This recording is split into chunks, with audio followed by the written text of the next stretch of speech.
Terima kasih Gus, kami dari Ngawi TV sudah diperkenankan untuk berbincang-bincang dengan Anda. Iya. Pada kali ini Gus, saya akan bertanya mengenai santet dan tumbal terhadap perspektif Islam sendiri itu bagaimana?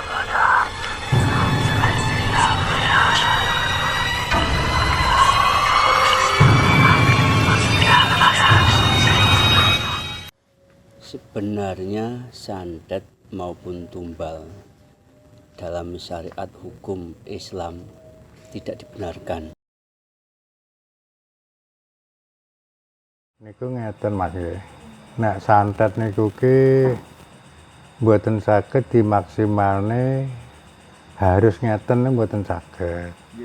Dadi tinemune tiyang niku ki setunggalan-setunggal kan mboten sami Mas nggih. Nah, sing diarani santet niku kantun ngukur dhateng kegiatanipun kiambak-kiambak. Contone jadi menawi arep pengen tembung nyantet wong utawa nyantet napa niku ki istilahe kita niku kedah nduweni pitukon sing linuwih. Pitukane niku kena diarani gelem masus budi nyeksa ragane diarani poso. Nah, sejatine santet niku kala wau nggih namung saka nguwatne saka kekuwataning atine dhewe kanthi linambaran saka banterene masus budi nyeksa ragane niku. Dadi niku nggih wonten, terus wonten saperangan malih. Satu misal wong ki wis nduweni kekuatan silinuwe iku iso cara ngutus Mas, ngutus barang contone ngeten. Contone kaya lombok ya kena, paku ya kena, sebangsa niku nggih. Niku diarani napa niku perjalanane kekuatane santet tenung ngoten niku. Kronologi perihal masalah santet. Santet itu yang dinamakan santet bisa dikategorikan ilmu hitam. Karena apa? Saya sendiri mengalami dan merasakan dan pernah disantet. Makanya aku bisa bicara dan saya bisa membeberkan yang namanya santet itu seperti apa. Pada dasarnya begini, di awal waktu saya mulai senang untuk tirakat atau puasa, saya dulu pernah puasa yang namanya ngilmu gajah wulung. Dan ada tertarik lagi guru saya yang di Jember dulu, almarhum, itu tangannya bisa berubah jadi bola api dan dihantamkan pula tangan cahaya tersebut di sebongkah batu besar, ternyata hancur dan saya tertarik dan akhirnya Gus, apa awakmu kerep nglakoni, apa kuat? Dan saya alhamdulillah sanggup. Pada waktu itu usia saya baru 15 tahun dan akhirnya saya jalani puasa 40 hari enggak makan, enggak minum. Dalam perjalanan saya puasa 40 hari memang yang namanya halusinasi luar biasa, yang namanya alam gaib. Jadi spontanitas indera keenam saya itu dibuka dan saya sudah mendapat 11 hari enggak makan, enggak minum, dan setiap hari itu saya sering komunikasi sama peri. Peri itu yang namanya jin perempuan dan saya suka dipijitin, bahkan disuguhi yang namanya aqua, manggis dan lain sebagainya. Setelah itu dapat 21 hari ada teman dari Banyuwangi ya, sak eblek, sak nampan, sak turunan. Dikiranya saya itu mau mengguna-guna, mau nyantet mungkin, pulang ke Genteng. Sepulang di Genteng, foto saya sudah dibawa, disuguhkan ke orang tuanya, ke mbahnya sendiri. Terus foto saya itu dimantra-mantrain, terus dimasukin ke baranya api. Tiap malam bola api sering berganti. Jadi saya selalu diserang seperti itu. Kalau nyampe tanah itu keluar orang gede besar berjubah sambil tertawa ngakak. Satu hari, 2 hari enggak kena, saya 6 hari baru kena. Setelah kena, itu waktu itu menghantam perut saya, mungkin saya menghindar dengan tameng ngilmu waktu itu, punya ngilmu tameng wojo waktu itu, dan asma bismil. Setelah itu langsung bola api itu ke atas lagi, tak kira balik lagi ke Banyuwangi, enggak taunya spontan langsung balik lagi kena perut saya. Dan rasanya orang diteluh tenung santet itu ibarat ayam yang disembelih seperti itu, sekarat patinya, bolak balik sakitnya minta ampun, Masya Allah. Dan spontan waktu saya sembuh, waktu saya masih sakit, punya nadar, manakala kok aku nanti dikersakno karo Gusti Allah iku iso tetulung, taruhlah bisa dikatakan iso duwe jamaah, do sampai pisan-pisan kok aku nganti gelem nyantet. Amarga rasane wong disantet itu auzubillah min dzalik, sakitnya luar biasa. Perjalanannya saya sudah nawa itu aku kepengen mati di pondok pesantren. Ada keluarga yang tahu kalau saya lagi sakit, dijemput sama orang tua langsung dibawa ke Kiai Jember. Itu pernah paman saya, nggak tahu kalau punya paman jadi kiai. Di sana tangan saya itu spontan dipegang, saya disuruh meludah. Saya suruh meludah di telapak tangan saya. Begitu saya ludah, nggak taunya kiainya itu langsung ludah saya itu dijilat.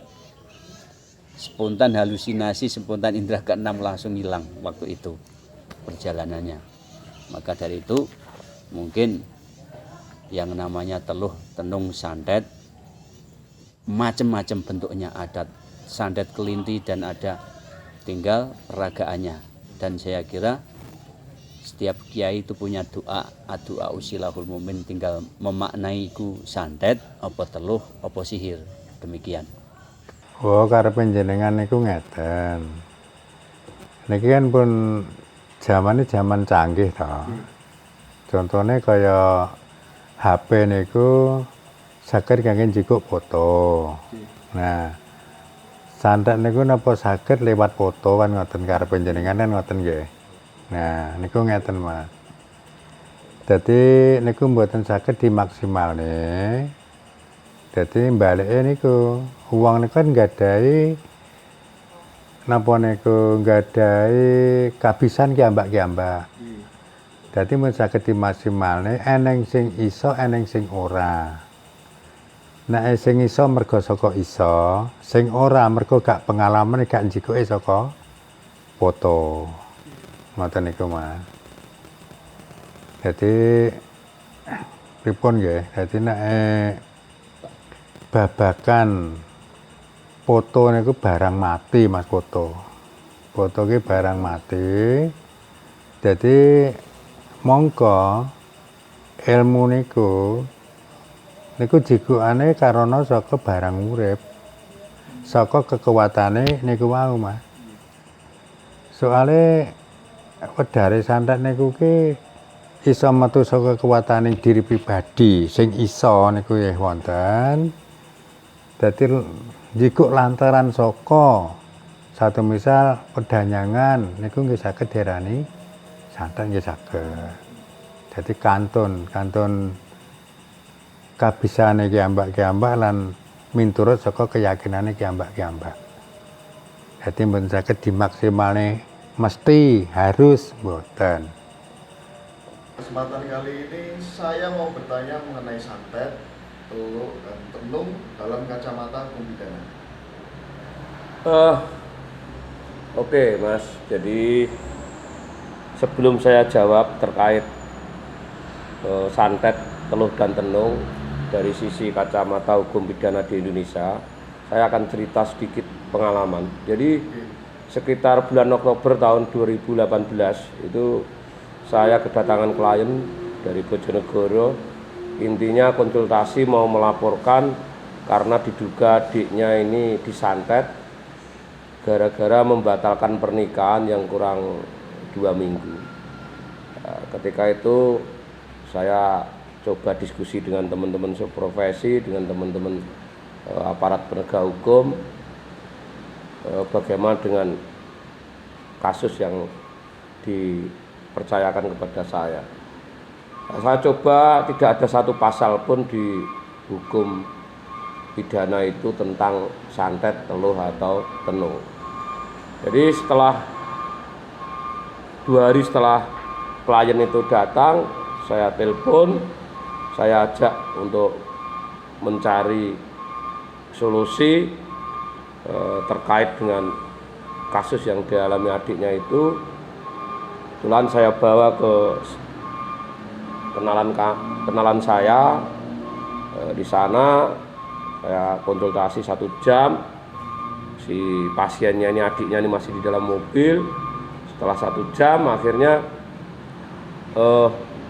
si adiknya itu dimasukkan dalam rumah, disuruh mandi dulu sama keluarganya, ditidurkan di lantai, ada tikar pandan, ada kain mori putih, dan di situ si pasien adiknya ini disuruh oleh kenalan saya itu, kebetulan orang Ngawi, itu disuruh wiritan sekuat-kuatnya, tidak boleh putus, kemudian dirituali oleh si teman saya ini. Kira-kira hampir setengah jam ritual itu, tiba-tiba lampu yang di atas pasien yang diduga disantet ini meledak, tembus kepada genteng yang di atas, diiringi dengan suara angin yang sangat besar sekali. Dan ketika itu si pasien ini menjerit sangat keras sekali, jatuh pingsan.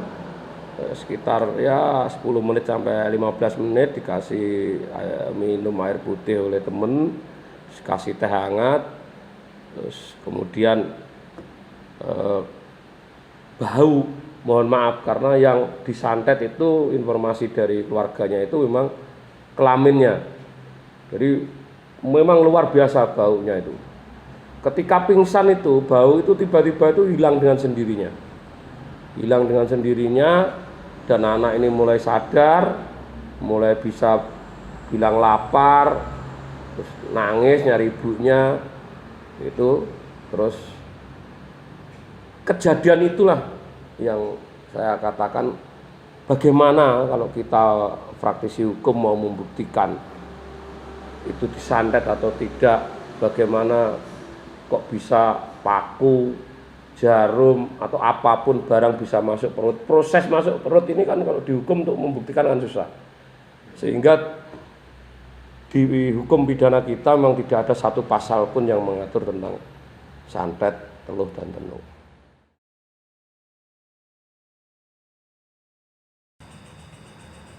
Lah menawi diarani apa bedane kalih tumbal, nek tumbal niku ngeten. Nek tumbal niku ki kawitane leluhur Mas sing nguasani. Contoh ngeten. Satu misal kangge contoh kados niku Hyang Pusupa niku. Hyang Pusupa rak empu ingkang sepuh piyambak to. Lah niku ki ajeng niku wonten perjalanan dhateng Lawu. Lah niku ki diderekke kalih segawon. Segawon niku asu niku lho Mas. Nah, dalam perjalanan dugi Plaosan niku asune niku mati. Nah, sajroning asu niku mati, akhirnya niku ki kaya-kaya di ngetokne swara sing Hyang Pusupa niku wau. Lamun to ana kawula sing duweni gethet karo sapa wae. Dadi asu niku mati dipendhem teng tempat tinggal teng pelasan iku iso kangge nggoyahake cara wong duwe musuh marang musuhe. Ngoten niku. Dan niku pola kerjane ya niku Mas makome asu wau utawa segawon wau niku dipendet ditaruhke ning ngoten niku wau tempate niku. Dan tumbal, dan kebanyakan tumbal itu orang yang seperti keadaan sekarang ini, banyaknya orang terhimpit ekonomi, dia ingin memperkaya diri, dan akhirnya piye carane, gimana caranya untuk memperkaya diri, akhirnya anaknya untuk disuguhkan ke perdanyangan atau tempat-tempat yang dianggap mistis seperti itu. Niku nek sampun kena santet niku saged ditambani napa mboten? Oh. Ngeten Mas.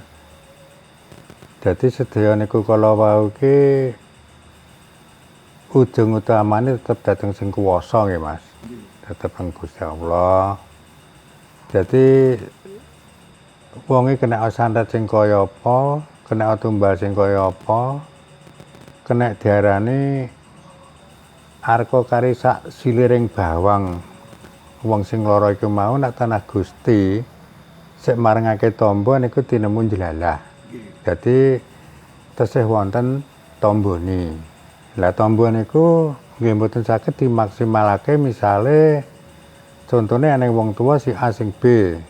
Durung para badhe si A niku iso nyampurnakake babagan wong sing kena santet niku durung para pedhe. Lah niku kabeh niki goleki tinemune judu, Mas.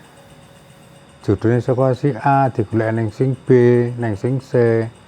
Nggih mboten mujine mboten judu ra mboten mari. Lah akhirnya goleki judune dateng sing A. Niku cara anu ki Mas. Dadi sedaya niku ki dateng sing kuwasa lah Mas. Anu ki. Babagan kangge niku. Itu kan istilahnya penyakit sudah otomatis ada obatnya, bisa diobati. Istilah Jawanya penyakit songko angin metune ya kok angin, kok doa seperti itu. Kangge ngindari ngoten niku pripun? Ngeten Mas. Nek tiyang niku pengen menghindari saka olahing babagan saka napa nggih, kena diarani tembung gaib ngoten niku nggih. Wong ora kena diingete mata. Niku ki nggih niku Mas. Dadi wong ki iso sedia payung saurunge hujan. Nek cara Jawa, cara nandur dipageri sadurunge disenggot kewan. Nah, dadi saurunge iki dipageri. Nah, dipageri niku kantun manut kepercayaan kambak-kambak. Dadi wonten sesepuh saged, wonten kiai saged, kantun kepercayaanipun piyambak-piyambak. Sepenting kita tujuannya nyuwun kaulujengan lan nyuwun keselamatan. Pertama yang kita lakukan menjelang pagi dan menjelang lingsire srengenge, ya, lingsirnya matahari, kita sering-sering baca ayat kursi minimal 1 kali. Terus yang terakhir wala ya'udu hifdzuhuma wa huwal aliyul azim, itu dibaca 7 kali dengan ditiupkan di telapak tangan, semua bikin diusapin seluruh tubuh. Setelah itu baru kaki ngejruk ono bumi atau tanah 3 kali duk-duk, baru membaca Fatihah. Insya Allah kita dijauhkan dari mara bahaya, teluh tenung santet dan orang zalim. Seperti itu. Jadi pengurip niku ki saged tumindaka sing becik, nandura apik sing saoke-okehe. Aja nganti ninggal santun. Aja nganti ninggal rukun Islam. Jadi piye carane wong urip bisa cedhak karo sing kuwasa. wayah sholat ya sholat, wayah ninuwun ya ninuwun. Ngoten dadi kabeh niku kanton keyakinane kiambak-kiambak lah Mas.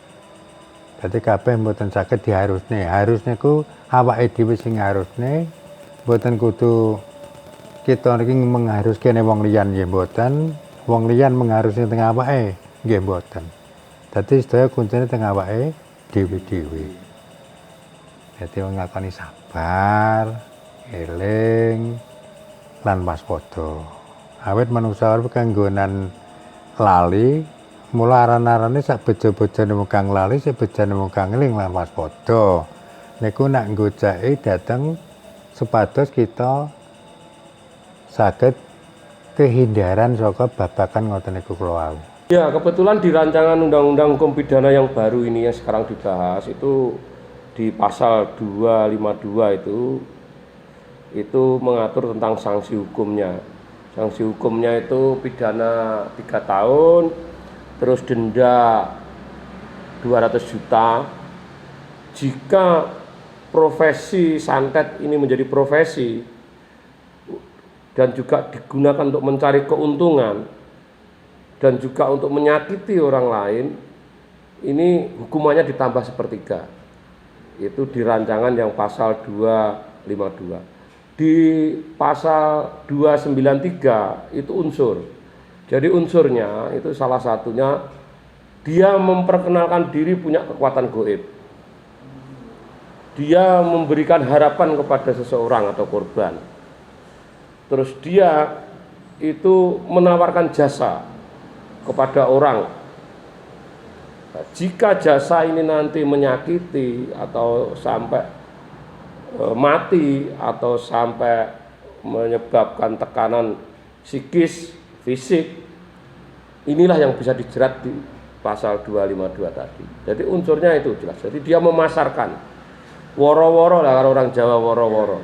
Jadi itu kira-kira yang di rancangan Undang-Undang Hukum Kitab Pidana yang akan disahkan nanti. Terus kemudian terkait maraknya promosi santet lewat smartphone, HP ini yang menawarkan jasa itu bagaimana Pak? Nah ini justru lebih mudah karena saya juga sering buka itu di media itu ada pelet, ada pengasian segala macam ditawarkan lewat media. Saya kira ini sesuatu yang membahayakan. Artinya ini bisa menjadi bukti petunjuk jika nanti pasal itu disahkan. Karena dia mempromosikan diri, menawarkan jasa. Entah itu untuk santet, entah itu untuk pelet, entah itu untuk pengasian. Jadi itu kira-kira yang saya bisa analisa dari sisi hukum. Jadi pada prinsipnya Mas, jadi kita harus selalu waspada, kita selalu hati-hati, kita harus selalu dekat dengan Gusti, jangan lupa ibadah. Itu saya kira ini adalah tindakan preventif pada diri kita masing-masing. Jadi apalagi dengan tidak diaturnya santet, teluh dan tenung di KUHP yang sekarang berlaku. Masih ada lagi? Sudah Pak. Cukup? Ya, mudah-mudahan kita selalu dilindungi oleh Tuhan Yang Maha Kuasa. Amin.